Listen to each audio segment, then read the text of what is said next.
Hey there, welcome back to Breakfast All Day. Christy and Alonso and Matt. Aloha. I'm the designated man. I haven't seen this movie, so I'm just going to sit back. Yes, so now we are talking about Climax, the latest from French bad boy auteur Gaspar Noé. I was really, really pumped to see this movie just based on the trailer alone. This is, as Katie Walsh would say, very much my shit. So I was very excited about this, having loved Mandy, having loved Suspiria, having loved this kind of like crazy, lurid nightmare dream dance film. Please describe it to us, Matt. So this group of dancers gets together and they work really hard and are working on a routine for an upcoming contest, for an upcoming dance event. And we're treated to this really stunning dance sequence in this really long take at the beginning of the film. And then they have a party to kind of celebrate and wind down, and someone spikes the punch, and everyone goes berserk. Somebody spikes the sangria with some especially potent LSD. Yeah. I was really frustrated with this movie. Okay. Now, one of the things that I have it's not something I express that often for, I'm not sure why. I love dance movies. I actually love watching movies with dance in them. I'm really, really a big fan. Okay. And the dancing in this movie is stunning. Mm-hmm. The dance sequence. So the movie sits us through, the movie opens with us getting these video interviews of everyone that's in the crew, and you kind of get these brief introductions. And they're from all over the world. Some of them are French, some of them are German. Right. And you get this, to the point that like it starts to wear out its welcome, but then the dancing starts. And when the dance starts, it's this one shot, and the routine is it's just jaw dropping. What kind of dance is it? Describe it. It's this group dance. It's a mix of all kinds of stuff, right? It's a lot of like what you would expect out of hip hop dancing. And then there's also clearly some jazz elements to it. Not that I'm an expert, but what's fun about it is there's a lot of dancers who get their own moments to shine, but then the whole company will come together and have this, it's almost, there's times it felt like waves moving, that they'll all undulating back and forth, and they'll there'll be two or three soloists or two or three primary dancers doing routines back and forth, and the rest of the company is kind of pushing and pulling them and just kind of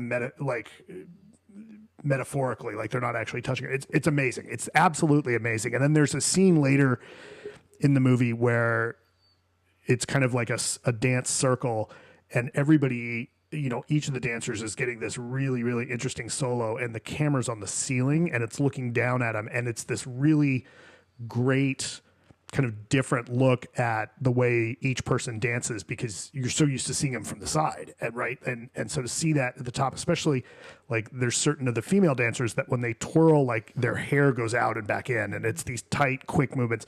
The dance choreography in this movie and the way that's shot is spectacular, and I love that. And I could have watched 2 hours of that. Mm-hmm. But I hear a but coming. But as everybody has this terrible trip, the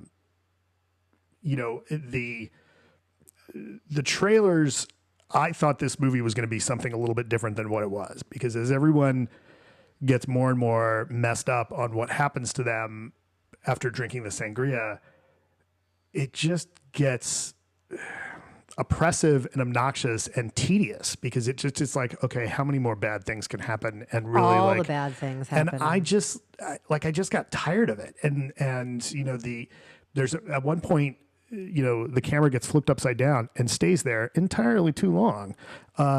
So you're seeing them dancing and writhing, but the camera, like it's like on the floor, but it's upside down. So it's sort of like an inverse of what we saw with the cool overhead dance sequence. Yeah, and it just started to feel like, whereas it started to feel like, okay, enough already. Like it just started to feel really like almost masturbatory. Like, look what I can get away with. Look at the stuff I can do and make you sit through. And I was like, okay, I got it.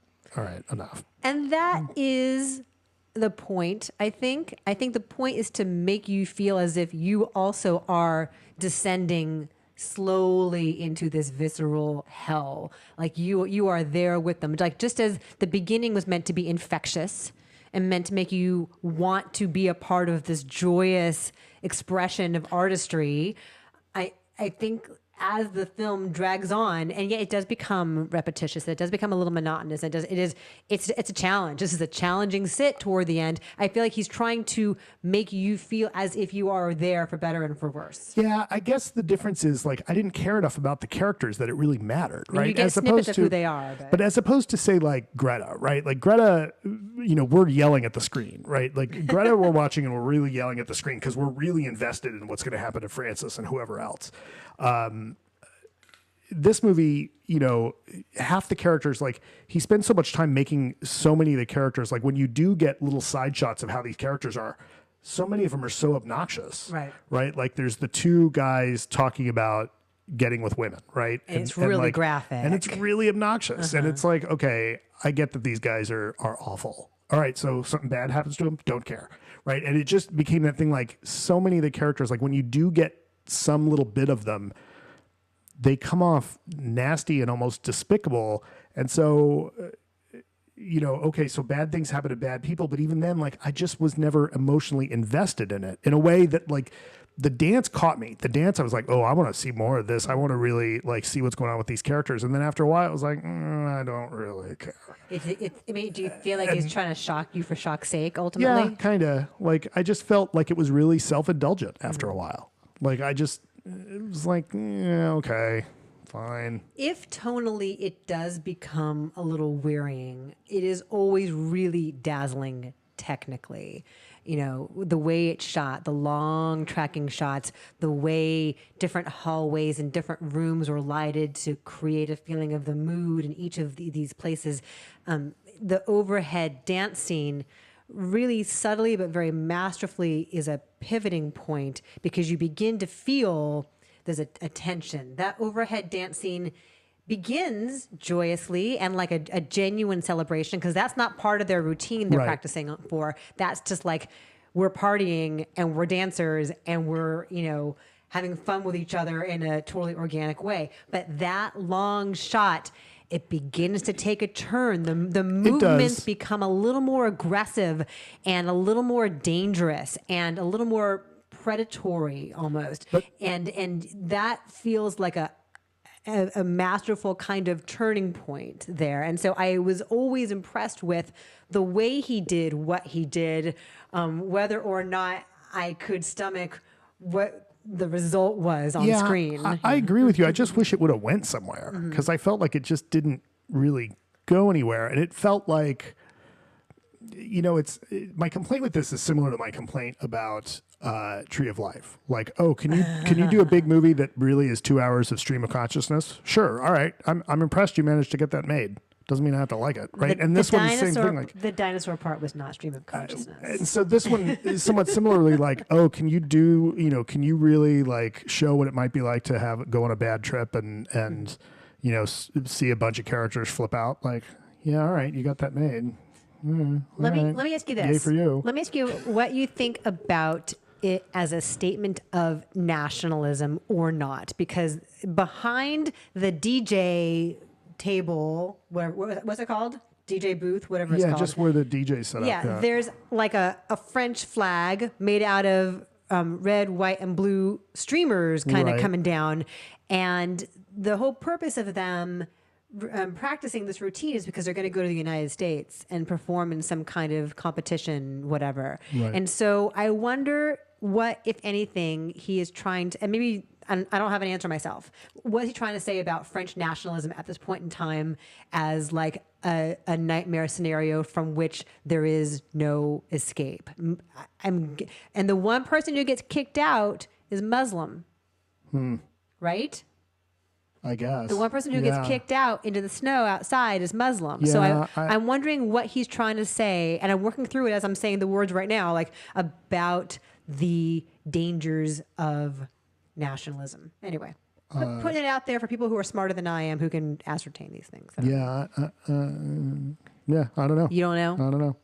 we should mention Sofia Boutella is in this. Sofia Boutella is probably the only person that anybody watching this film will have heard of. She was in The Mummy. She was so great in Atomic Blonde. She originally was a dancer, and so she can really do all of this. And she's got like a leggy, kind of sinewy energy about her. I mean, the casting is really fascinating because they all have different looks about them, different backgrounds, different dance styles.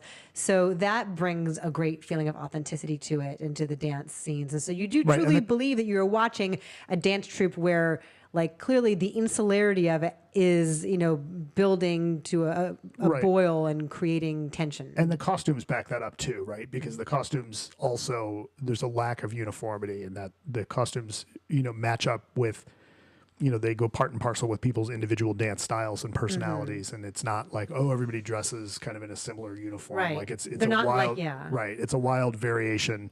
They're not like in leotards. They're not like in the same leotard. Like the crunk guys in a tracksuit. Right. Yeah. I just, the movie kind of, I just got bored with it after, once the dancing stopped, I kind of got bored. So. Okay. And yet though, it does create a lingering mood, whether you want it to or not. It does kind of stick with you. And so when the lights came up in the screening that Matt and I went to, you're just sort of in this daze, like, whoa. Do we get to talk about the jerkwads that were in the movie that were at the screening? I guess we had a really weird experience at the screening. I was sitting next to my good friend Justin Chang from the LA Times, and these two guys came in and sat on the other side of him. And one of the guys was on his phone for the beginning of the film and like wouldn't turn it off. And Justin, being the gentleman that he always is, asked very politely to please turn off the phone. And this guy was super surly, and there was like a back and forth between them. And then eventually the guy turned off the phone, and Justin leaned over and said, "Thank you." And the guy said, "I didn't do it for you, bitch." Right. And then when the movie's over, the second it ends, like the guys get up and they start yelling at everybody. It started out yelling at Justin. The guy is like wagging his finger and pointing at him and saying, "You should be ashamed of yourself. You're a disgrace." Right. It was really weird. And like none of us knew them. And they went storming out. And then the other guy steps on my foot as he's walking through the aisle. And I go, "Hey, you stepped on my foot." And he's like, "I'm so sorry. I didn't mean to do that."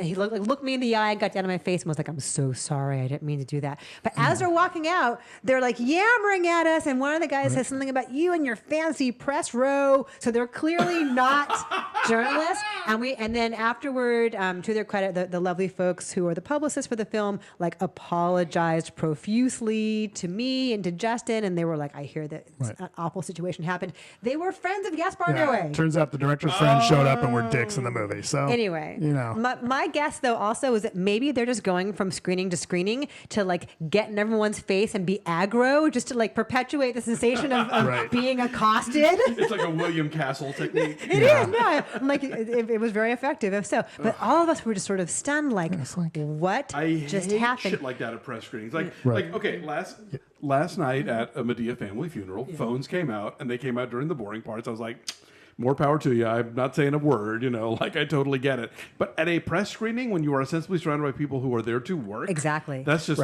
in a small screening room. No one loves movies more than film critics, right? Because I mean, look, like everybody's like, "Oh, film critics hate movies." Like we do this because we love movies. Like, you'd have to be some kind of masochist to see movies. If we get mad, for a living, we're disappointed, right?